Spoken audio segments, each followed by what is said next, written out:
husband and I were in the car together, I usually let him drive. Because when I drive, he has a tendency to bite the dashboard. Because I haven't been driving that long, so I'm still nervous when people honk at me.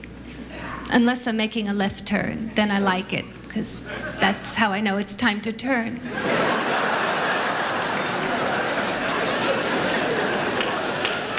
I drive slowly, and I'll admit that. I do. Once I actually got behind someone who drove more slowly than I did.